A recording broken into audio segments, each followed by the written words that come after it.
Ba, ba, ba, ba.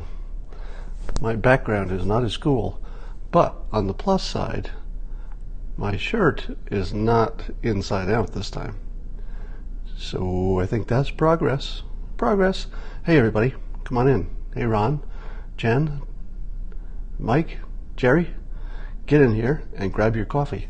Because you know what happens when we reach 1,000 viewers. Oh, we do. We do know what happens.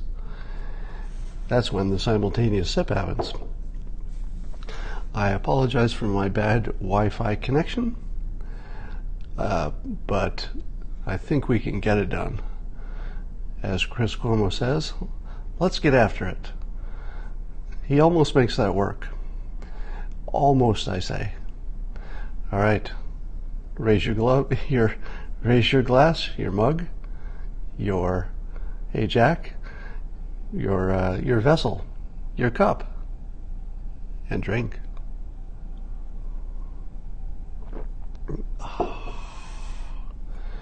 Now, have you all seen the news about North Korea? Probably you haven't, because for some reason it doesn't seem to be getting a lot of press.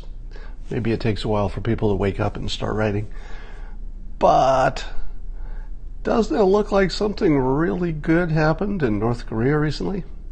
Let me tell you what the reports are. Of course, we always have to wait and see on any of this stuff. But the reports are that North Korea has agreed to have foreign inspectors watch as they dismantle their missile site. That's pretty good.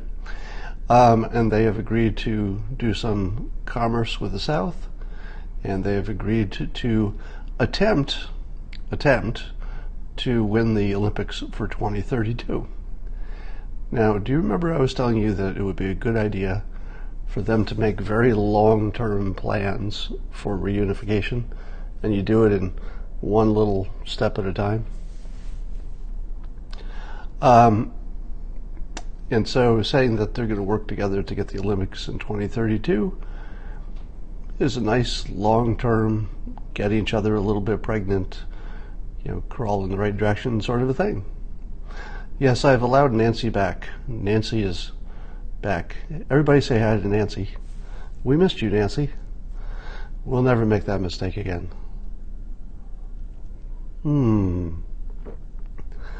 Yeah, so Poland, they want a military base, U.S. military base in Poland. And who's the leader of Poland? I can't remember. But he suggested calling it Fort Trump.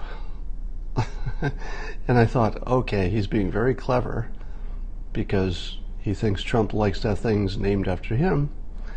But there's a problem with that, because the Trump name is a name that is a licensed product. In other words, the hotels that he doesn't operate, the Trump administration just licenses the name to other operators. Now, I work in licensing, and I'll tell you that it would be a problem if you were trying to keep the value of your license high and a Polish military camp, even if it was a U.S. camp, used your name. So it would be problematic on the licensing end. Anyway, let's talk about, there's a tweet I retweeted this morning from John Solomon. It was actually last night. So The Hill did an interview with Trump, and you can see this in my Twitter feed. And a couple of things that Trump said were hilarious. One of them was he didn't know if the Russia thing was a hoax or a witch hunt, because a hoax is worse than a witch hunt. Now remember, I always teach you about making people think past the sale. If you're trying to decide, is this a witch hunt or a hoax? No, it's more of a hoax than a witch hunt, but it's got some elements of hoax and witch hunt. So it's sort of a witch hunt hoax. Which is it? If he has you thinking anything like that, then you've already accepted the point, which is that it's a hoaxy witch hunt. The other thing he said was, in the same technique, he said he wondered if exposing the Russian hoax could be the crowning achievement of his presidency. Now he said, well, it might be taxes or regulations, but one of the crowning achievements might be exposing the Russian hoax. Now, of course, once again, he's making you think past the sale.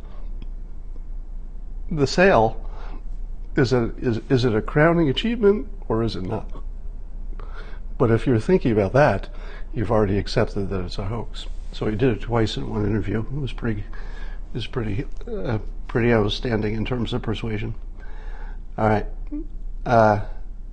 Then I tweeted about Hillary Clinton's word salad laundry list of problems. Now, I've told you this before. If you have one complaint with somebody, it could be valid. If you have a whole laundry list of generic complaints, that's not so valid. Let me give you an example. If I said, what's the complaint with John Kerry? You'd say, well, the Iran deal. Sort of. Yeah, I mean, you could come up with other things. But if you were going to criticize John Kerry, you'd say the Iran deal. If you were going to criticize Hillary Clinton, you'd probably say crooked.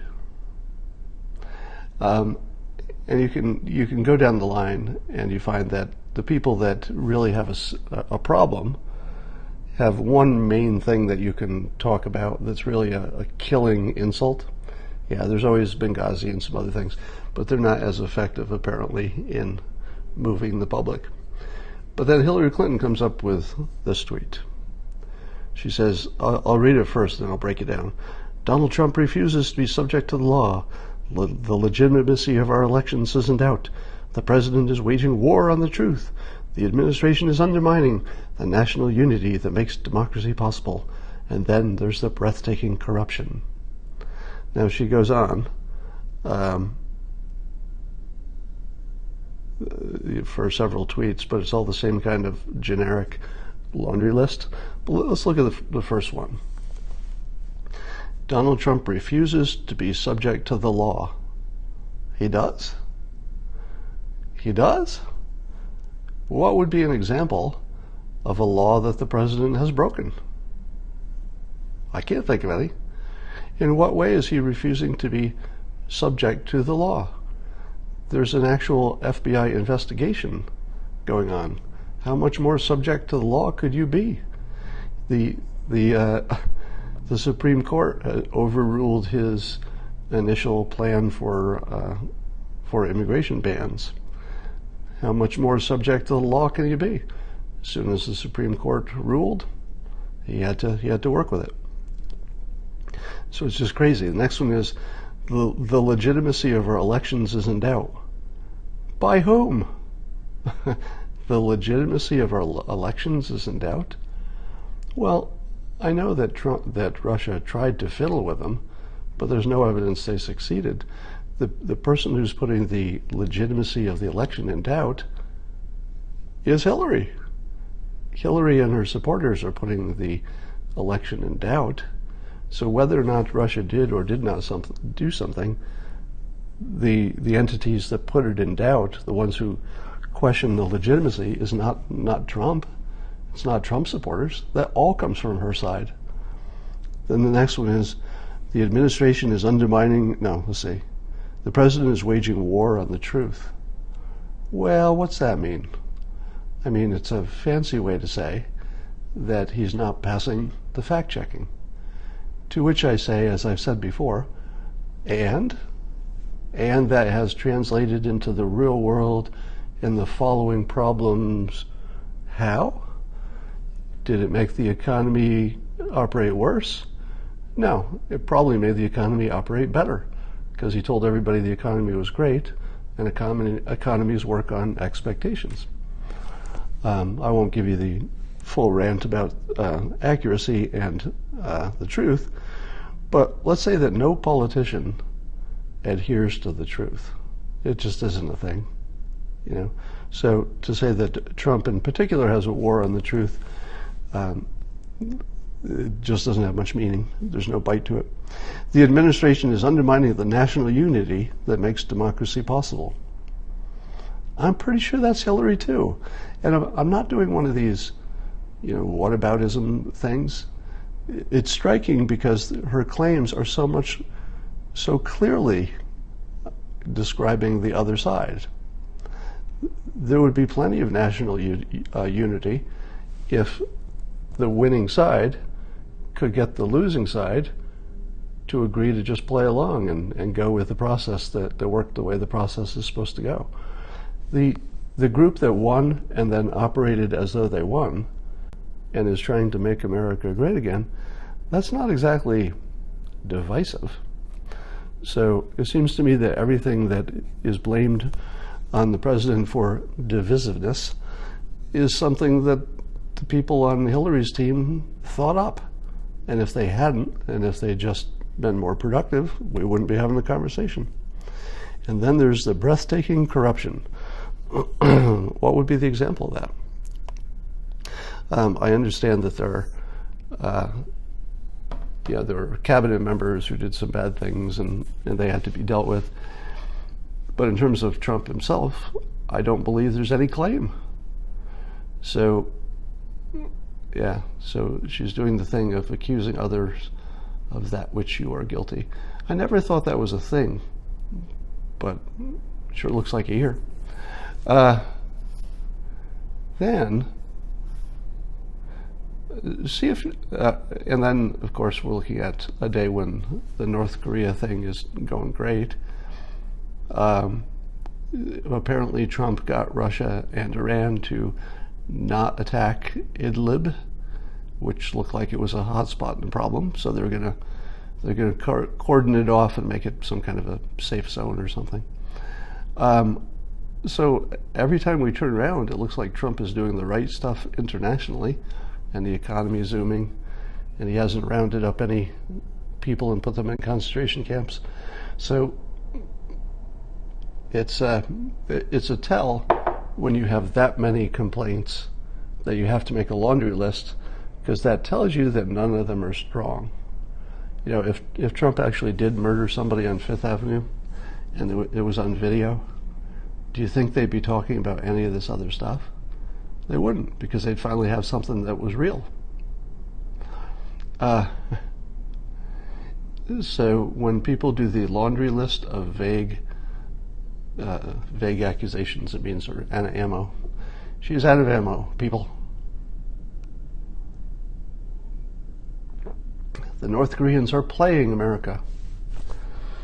There's always somebody who says that. I always think that's the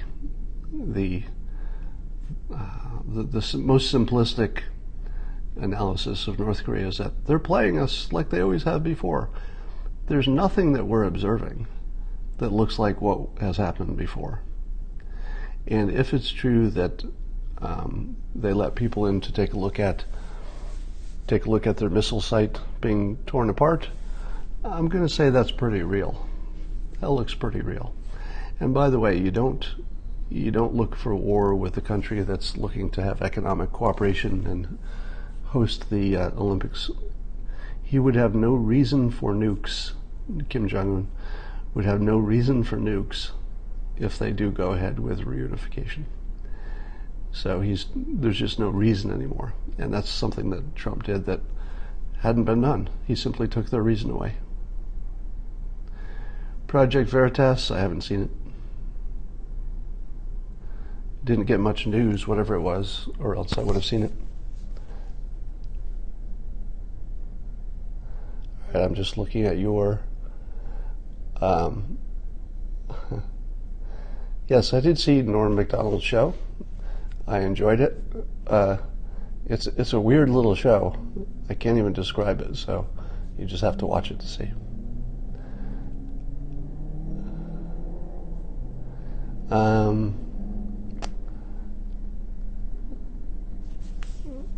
Where are you?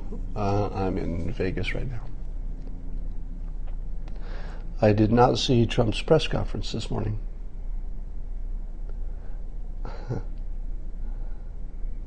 What persuasion books do I recommend? You should Google the term persuasion reading list, and you'll see my list.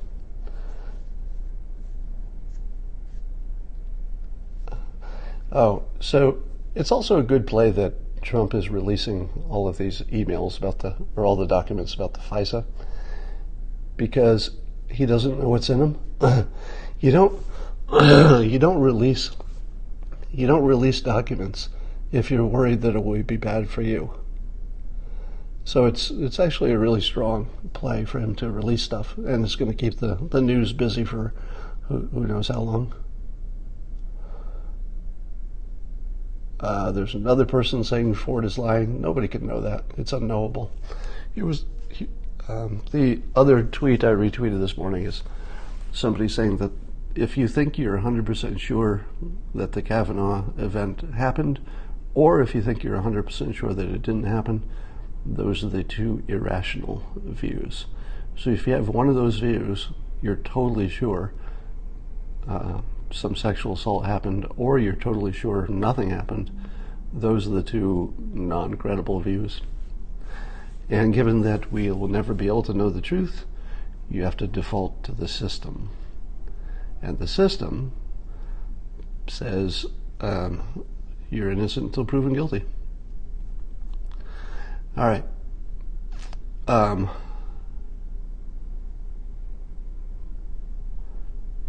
Ford accused Gorsuch too. Is that true? I doubt that's true. Would I recommend the book How to Win Friends? I haven't read that book because I took the Dale Carnegie class and I got the same stuff from the class. All right, I don't have much else to say today, and so I think I'm gonna cut it short. Could you outpersuade Trump? I could not. All right, bye for now.